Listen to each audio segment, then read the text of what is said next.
So I am here with Ken Wilber, Mega Pandit, to have a long-awaited discussion on unique self.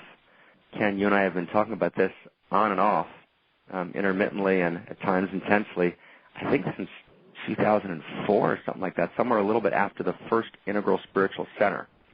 We kind of started the conversation, had a whole series of them. Then there was the second Integral Spiritual Center where, at your invitation, I actually presented on the kind of, soul print / unique self, and, we've evolved it together, much over the last almost decade, and the book finally got written. Right. We did actually, just to share the general context with people and then to kind of dive into unique self itself, it's not a casual conversation. It's not a kind of a book. It's kind of a larger cultural project. And so there's, a couple of academic volumes, which are kind of unique self and non-dual humanism. They're coming out through Integral Publishing. And then we did a scholarly journal, Journal of Integral Theory and Practice, with a bunch of articles on an academic perspective. We did an Integral Spiritual Experience conference, the first one, which was on unique self.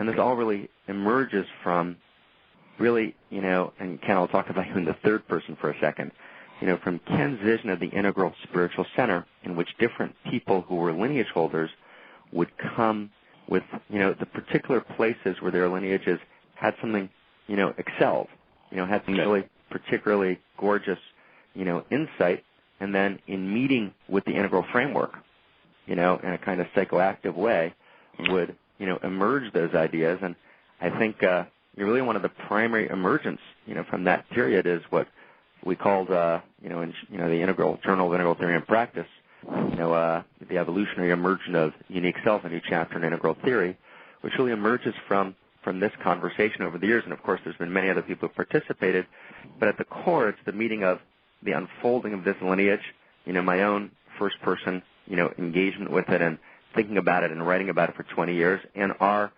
series of really dharmic conversations, which, many, many over the years, which produced this unique self, which in itself is kind of becoming psychoactive. In other words, lots of people are kind of recognizing, and it's finding its way really to the entire enlightenment world. I just get feedback all the time how it's reshaping the conversation. And so it's just a pleasure to be in this conversation with you today. Yeah, excellent. Well, we can jump in. There are some people that aren't familiar with the concept and aren't sure exactly what it means or why it's significant. So let me briefly, by way of background, say that virtually all of the world's great traditions have the concept that the human being has at least two selves. And just as there's the two-truth doctrine, there's absolute truth and there's relative truth, so there is an absolute self and there is a relative self. And the relative self is finite and conventional and mortal and is born and will die and is identified with the individual organism. And it's a necessary self. It's the self that negotiates the manifest realm. And so the idea is not to get rid of it. For the traditions, the idea is to plug it into its true self, into its ground, into the absolute self, so that you are then, in a sense, living on both sides of the street. You have a foot in the relative, finite, manifest world, and you have a foot in the infinite, unqualifiable, unborn, undying, absolute self and realm. And the discovery of that self-liberated absolute self is the traditional goal and aim of the contemplative traditions. And the discovery of that self constitutes liberation or enlightenment or awakening. And it's a profound shift and profoundly noticeable in the human being, because among many, many, many things that could be listed, first of all, what happens is that, as Zen puts it, body-mind drops, meaning that your identity is no longer confined to what Alan Watts used to call the skin-encapsulated ego. Mm-hmm. It's not confined to just this individual organism that was born, lives a while, and then croaks. But rather, it's an identity that spills out of the individual organism and is identified with the one true self.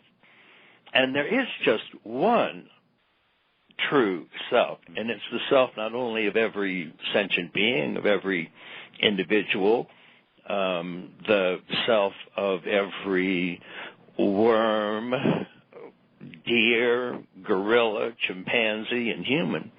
It's the self of the cosmos. And giraffe. And so the traditions would generally then, in a sense, leave it there with the notion that there is just this one self, and the discovery of this one self, because it's the self of everything that is, means that you also find that your identity is now one with everything that is. You no longer see a mountain, you are that mountain. You no longer feel the rain, you are the rain. You no longer touch the earth, you are the earth. And because all of this is a manifestation of spirit, right, which is your own true, divine, absolute self. Right. And so there's several implications of that, and one of the most immediate is that, therefore, the one true self is impersonal. Right. There's just nothing personal about it. There's just nothing individual or unique about it. That it's simply oneself and oneself only, and that oneself is one with the absolute, right, by whatever terminology one wishes. It's one with Godhead, one with Brahman, right, one with Allah, one with the Tao, and that realization of that supreme identity is the supreme summum bonum of human existence, to discover one's genuine and true self. Now, the problem with that, and I always use just an extremely simplistic way of getting this point across, is we can have, let's say, 4 people sitting around the table, and all 4 are enlightened in the traditional sense. That is to say, all 4 have not only their relative conventional self, and it's in fine working shape, and it's conversing and so on, but all 4 are awakened to the one true self. And so all 4 of them have in the very core of their being this same identical absolute self. And they're sitting around this table, and even if there is only one true self, there's one thing that's different in all 4 of these people, and that is, namely, that one true self is looking at that table from a different angle. That even though all 4 of these people are 100% aware of emptiness, or 100% aware of the abyss, or 100% in touch with true self, it's one self But in each of these individuals, it has a different perspective. Right. So as this one true self comes out of the unmanifest condition, where there is indeed one self, but as soon as it manifests at all, as soon as it starts to perceive a world at all, as soon as it emanates a world at all, then it's doing so differently through every pair of eyes in every sentient being alive. So while it's true that just as every sentient being shares one spirit, they also share one self, but that self is unique and uniquely expressed in each of them, because that one self is going to see the world from a different angle in every single case. And the only way that my unique self could see and be identical to your unique self is if my physical body somehow overlapped perfectly with your physical body, and we were both looking through the same two eyes, and we both had the same brain, and we both had the same conventional self. And that's everything that's different. Right. And ultimate reality is the non-duality of emptiness and form. Or we could say the non-duality of true self and conventional self. And so true self plus perspective is the unique self.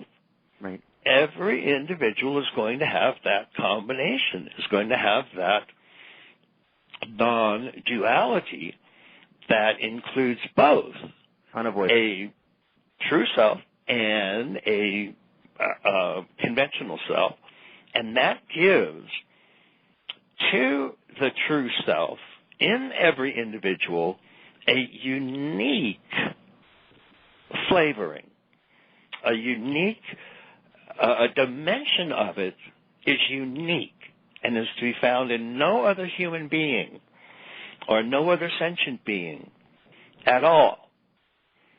And so that changes everything. Changes everything. Changes everything. Yeah, and maybe let's we'll bracket. That's a fantastic introduction. This is a good place just to jump in. Yep. And to kind of, that changes everything, and we'll spend some real time on really what that changes and why that's so significant. Yep. Yeah, I want to pick up on a couple of points, and the conversation, just sharing with everyone listening. This is a conversation Ken and I have had many, many, many times, and it deepens every time. And I want to kind of just start with a little bit of a kind of intellectual history, if you will, on the conversation. And in the footnotes of Unique Self, there's a lot of the in the first couple of chapters, I actually reproduced some of our early letters and a lot of the early conversation and how we kind of fell into this piece of the conversation, particularly about perspectives. Right. And I want to share here just a very beautiful idea in the pre-modern lineages. And Ken and I had a long conversation about this in 2004 and wrote long letters back and forth about this particular topic, which is this idea of perspective. And let me take you into a lineage and then out of a lineage and back into our conversation. So when you look at a text, a sacred text, so there's two ways to look at it. One is it's an object. It's a third-person object of sacredness. And the second way to look at it is that it's both a first, second, and third-person expression. It has different faces, and it's a living organism of ultimate reality expressed in a text. Right. If you look at it the second way, and Walter Benjamin and Gershom Scholem and, Derrida, talks about this, and my thesis advisor, Moshe Idel, who Ken, you and I did a couple of dialogues with, is in this conversation in a deep way. If you look at it in this latter way, then you have this very, very interesting thing that comes up. Well, if the text is, as they call it, the living God, let's call it that way, in its ultimate non-dual expression, well, how could it be that there are different expressions of what the text means? So where does conflict come from in a text? So one approach to that is a kind of, people don't fully understand the text because they're looking at it through their distorted, separate self-egoic structure. And so, since we can't really resolve easily who's right, So we'll engage a kind of methodological pluralism, right, to allow for a polarity of opinions. And that's one major stream. But a second stream that exists in the kind of Hebrew lineage wisdom sources that I was attracted to some 25 years ago, right, is that actually there's not a methodological pluralism, there's an ontological pluralism. And for those of you listening saying, what? So let me just make that much clearer. What that means is that actually that text is seen through my irreducible uniqueness. My unique perspective on the text, what they call their shivim panim leTorah. There are 70 perspectives on the text, and 70 is just a kind of abstract word that we use kind of casually. The idea of basically 70 perspectives, what we mean is that actually the text is refracted through the prism of a perspective. Right. And if that's the case, that means that the way I look at the text and the way the actual ancient sources say it, they say I'm sitting at a different angle in relationship to Mount Sinai, which is the mythic image of Revelation, and my angle actually expresses a different dimension, right, of the infinite. So the infinite, or true self, the way we're using it here, is refracted through the prism of perspective, which itself creates new Torah, or new God, or new essence. Right. And that really gives birth to, the way your brilliant formulation is true self, right, infinite essence, plus perspective, right, which where I kind of brought it into the conversation, the perspective on a text, creates unique self, which is, it's called in the tradition, your unique letter in the cosmic scroll, which is your irreducible unique self. So that's it's just to kind of, I want to just share with people how kind of the modern notion of perspectives, which is placed front and center, which didn't exist in the pre-modern tradition, then builds on this pre-modern idea, right, in a textual tradition of being able to create, as it were, new God. And it's actually called Tikkun Hashem, best translated by the best scholar I know in this as the evolution of God. You're actually creating something new in the world through your irreducible uniqueness, your unique letter in the cosmic scroll, i.e. your unique self, which didn't exist before, right?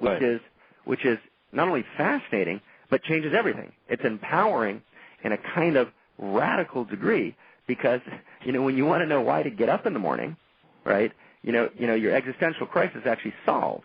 And that's your unique self, right, which is the unique perspective you have on reality, right, creates in its wake, right, a unique set of gifts, proclivities, right, offerings to the world, which in turn, part 4, create your unique responsibility, your unique ability to respond to reality, and your unique obligation. And so, in that sense, it just completely changes the game, and perspective becomes, right, and we understand it both in terms of postmodernity, and this is where postmodernity and premodernity meet in this integral embrace. Your perspective is irreducible. It's unavoidable, right? There's no way you can find your way out of it. Ramana Maharshi had a perspective. Ken Wilber had a perspective. Exactly. Every sentient being, Leibniz says every monad has a different perspective because they can't be superimposed on one another. And therefore they always occupy a different place in space-time, and therefore they'll always be seeing the universe from a different angle. Right. And that's just a physical kind of location of the same is true for the other dimensions as well.